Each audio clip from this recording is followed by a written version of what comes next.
It's 1997. South Africa is 3 years into democracy. Still fragile, broke, and under pressure to enact a newly penned constitution. State resources are needed. Mandela's government forms the South African Revenue Service, SARS. Its first commissioner, Pravin Gordhan, sets out to achieve what he calls a higher purpose, to develop the country by increasing tax revenue. Gordhan also declares war on white-collar crime. Reaching into the dark corners of the corporate sector is vital if SARS is going to meet its targets. Landmark cases make headlines. Big players in the retail sector bow to the tax authority, and SARS quickly becomes one of the country's most respected state institutions. By collaborating with law enforcement agencies, it makes a habit of stepping on bigger and bigger toes. 2007, amid growing pressure to bring tax dodgers and smugglers to book, the Special Projects Unit is set up by Deputy Commissioner Ivan Pillay. It's equipped to handle the most dangerous, sensitive, and high-profile of cases, under the leadership of experienced agent Johan van Logrenberg. In 2009, Jacob Zuma becomes President of South Africa. Gordhan leaves SARS to join his cabinet as Finance Minister. He's replaced by Oupa Magashule. It's here the rules of engagement shift. That year, dismissed SARS employee Mike Piga releases a dossier called Project Snowman to the media.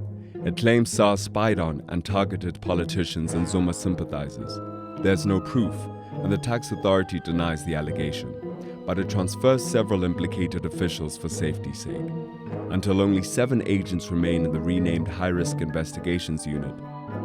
The HRIU forges ahead regardless, straight into the beginning of its endgame.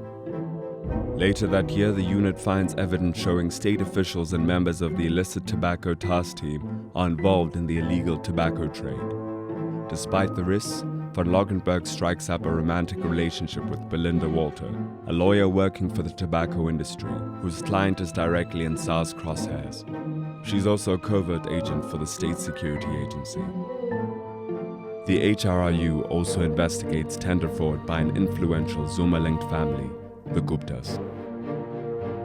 Early in 2014, SARS takes some of the HRIU's findings to the Hawks, South Africa's Directorate for Priority Crime Investigation.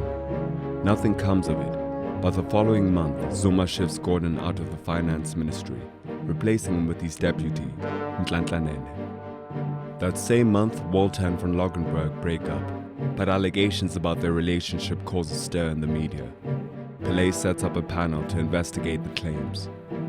The findings are inconclusive, so Pillay sets up the so-called Sekakane panel. Into the fray comes new commissioner, Tom Moyane, a Zuma appointment. He replaces Oupa Magashule, who's forced to resign in July after a phone call in which he offers a young woman a job is intercepted and leaked to the media. Moyane extends the mandate of the Sekakane inquiry to include the HRIU and launches a second investigation by KPMG. The KPMG report will end up costing taxpayers 22 million rand. It is yet to be released, and concerns raised by SARS about British American tobacco are also mysteriously left out. The cigarette company happens to be a KPMG client. Despite any concrete findings from either report, the Sunday Times under Felicia Oppelt uses them to publish a series of more than 30 damning, but factually and ethically questionable stories.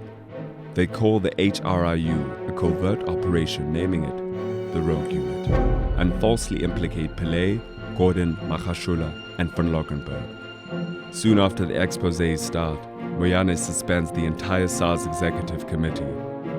In total, an unprecedented 55 senior SARS officials resign over the next 2 years. Witnessing attacks on the Treasury and its tax authority from all sides, Gordhan takes the Sunday Times to the press ombudsman in November 2015. Then, Finance Minister Untitled is unexpectedly axed in December. The rand plummets. As over 100 billion rand disappears from the economy and the public reacts, Zuma swiftly backtracks under pressure. He grudgingly shifts Gordhan back to his old job as Finance Minister on December 14th. 2 days later, Press Ombudsman Johan Retief finds the Sunday Times reporting was inaccurate. He orders the paper to apologize, but the damage is done.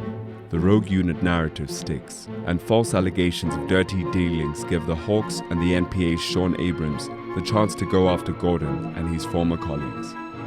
As finance minister, Gordon orders Moyane to stop restructuring at SARS in January 2016. Within weeks, he receives a letter from the Hawks instructing him to answer questions about SARS' alleged spying.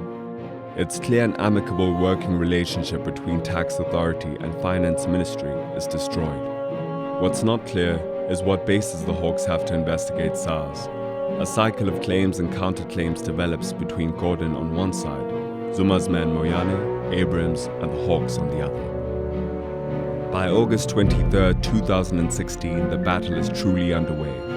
Gordon, Pillay, and Van Logenberg are summoned to appear in front of the Hawks. In a bold move, Gordon refuses. Despite the presidency publicly appearing supportive and the ANC downplaying the feud between Zuma and his finance minister, the media is rife with reports about a power play to sideline Gordon for control of the treasury.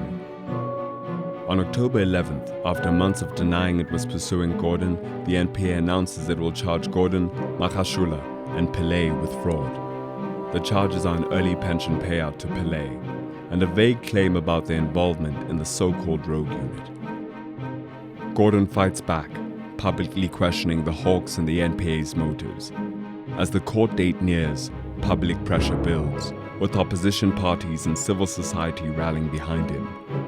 Then, explosive revelations of a hostage drama at SARS breaks in the press.